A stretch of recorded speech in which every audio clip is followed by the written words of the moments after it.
Pour avoir accès au service de la finance décentralisée, il va d'abord falloir choisir une blockchain. Il y en a plusieurs, il y a notamment Ethereum, EOS, la Binance Smart Chain, Avax, et chaque blockchain va avoir ses avantages et inconvénients et surtout sa communauté qui est derrière. Les deux que j'utilise principalement sont la Binance Smart Chain et Avax.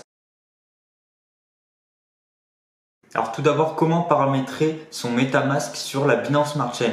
Car je rappelle, MetaMask, c'est un portefeuille ERC20, donc initialement sur la blockchain Ethereum, mais il permet de rajouter des réseaux. Donc de base, vous allez avoir tous ces réseaux-là, sauf la Binance Smart Chain. Ce qu'on utilise généralement, donc pour le réseau Ethereum, ça va être réseau Ethereum, et les autres, ça va être pour des testnets, pour faire des tests sur différentes blockchains. Donc en tant qu'investisseur, on ne va pas forcément s'en servir. Alors pour ajouter le réseau de la Binance Smart Chain, je me rends sur l'académie de Binance où il y a beaucoup de tutoriels sur tout ce qui touche à l'environnement de la blockchain et de Binance plus particulièrement. Donc tout d'abord, il nous demande de télécharger MetaMask, mais ça a déjà été fait avec ma précédente vidéo. Ensuite, il nous demande d'ouvrir le petit onglet MetaMask. Pour que ça soit plus simple, je vais l'ouvrir dans une autre fenêtre et pas simplement dans la petite icône d'extension. Je clique ici, agrandir la vue, et ça m'ouvre la fenêtre. Ensuite, je clique ici dans Paramètres ou Settings. Je descends, en même temps je suis le tutoriel et je vous mettrai en lien en description pour que vous ayez toutes les informations si besoin. Ils vont nous dire de paramétrer le réseau. Donc je clique sur Réseau. Moi, il est déjà paramétré, mais sinon, tout simplement, ils vont vous donner les informations à rentrer.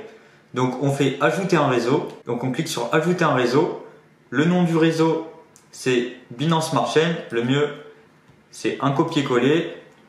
Ensuite, l'URL, l'ID de chaîne, le symbole et l'URL explorateur de blocs.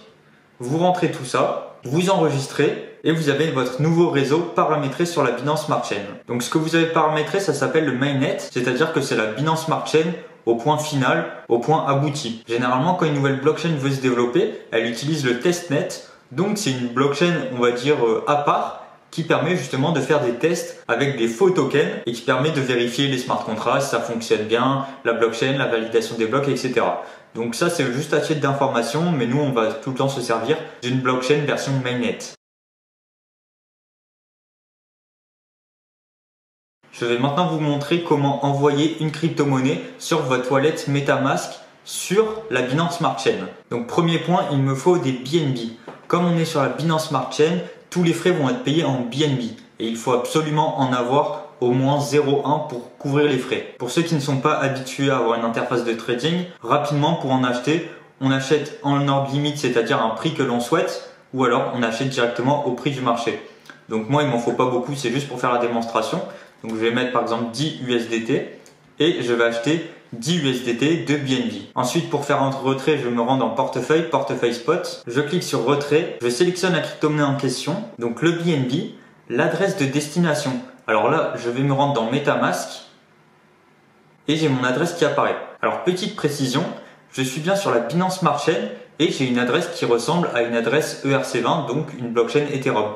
En effet, si je switch de réseau, je vais avoir exactement la même adresse, mais ça sera bien au moment de l'envoi de la crypto-monnaie qu'il faudra sélectionner le réseau pour que la crypto-monnaie en question aille sur la blockchain que l'on souhaite. Donc je me remets sur la Binance Smart Chain. De toute façon, l'adresse est la même. Je la copie, je colle dans destination, je sélectionne bien Binance Smart Chain ou BEP20. Attention, il y a la BEP2, ça c'est la Binance Chain. Elle ne permet pas de faire de la finance décentralisée. Il faut bien sélectionner la Binance Smart Chain. Donc là, il nous demande une petite vérification. Oui, j'ai vérifié directement. Ici la plateforme. Je connais la Binance Smart Chain. Félicitations. Et là, je peux retirer mes BNB. Donc là, par exemple, je peux mettre le max. Ils me mettent les frais de transaction et envoyer. Pour bien que vous compreniez l'importance d'utiliser la bonne blockchain, si je choisis de retirer, donc d'envoyer des USDT de mon Binance sur mon MetaMask, ils vont me demander sur quelle blockchain, donc quel réseau je veux utiliser. Donc on a dit que la Binance Chain, c'était la chaîne de Binance, mais on s'en sert quasiment jamais et on ne va pas s'en servir en DeFi.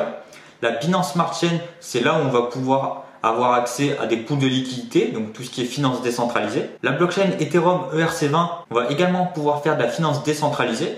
Attention, sur la blockchain Ethereum, il y a énormément de frais. Et on peut le voir juste ici, frais juste d'envoi 20 USDT, alors que sur la Binance Smart Chain, ça va être 0,8 USDT. Et on peut également envoyer des USDT sur la blockchain Tron par exemple. Donc faites bien attention sur quel type de wallet vous utilisez. Est-ce que c'est un wallet ERC20? Dans ce cas-là, il faudra envoyer par exemple des USDT via le réseau ERC20. Ou alors, est-ce que vous voulez envoyer vos USDT sur un wallet Binance Smart Chain? Et dans ce cas, vous utilisez le réseau en question. J'insiste encore que si vous choisissez Ethereum ERC20 avec des USDT par exemple, que vous sélectionnez cette adresse, vous les envoyez, ils ne vont pas apparaître ici. Ils vont apparaître sur votre wallet, mais sur le réseau en question. Donc sur le réseau principal Ethereum. Ils apparaîtront ici. Par contre, si vous retirez vos USDT via le réseau Binance Smart Chain, que vous avez collé cette adresse, donc c'est la même adresse que ce soit pour le réseau Ethereum ou le réseau de la Binance Smart Chain.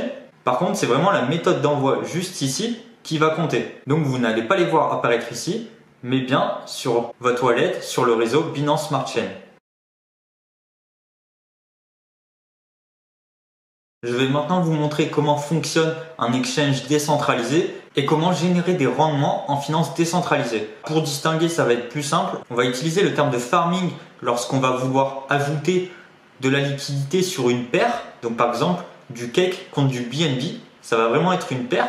On va le voir juste ici. Farming, on apporte une paire. Donc en fait, cette paire va permettre à des personnes qui souhaitent swapper une crypto-monnaie, donc échanger une crypto-monnaie entre elles qui est dans cette pool, d'avoir de la liquidité et pouvoir justement faire leurs transactions.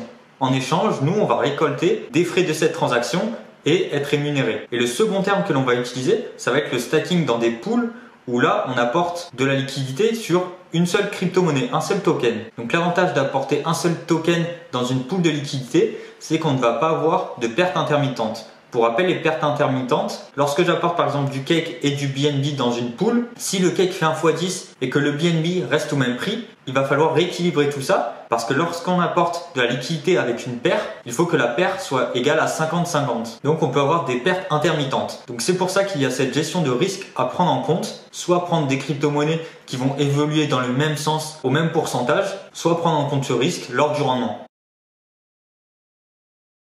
Donc nous voici sur PancakeSwap, l'exchange décentralisé le plus utilisé sur la Binance Smart Chain.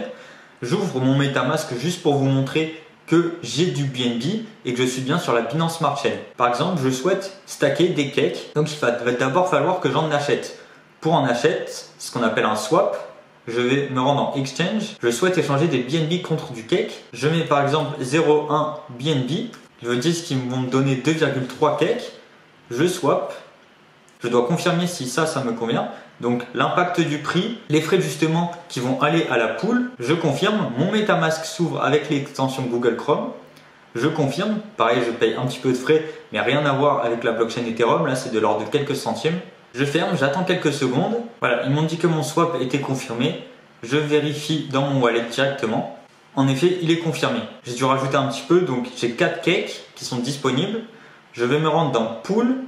Ensuite, je sélectionne la pool en question. Donc, c'est la cake pool. Normalement, il vous faudra faire Approve Cake. Ça veut dire que PancakeSwap demande à utiliser MetaMask pour faire le transfert de vos cakes.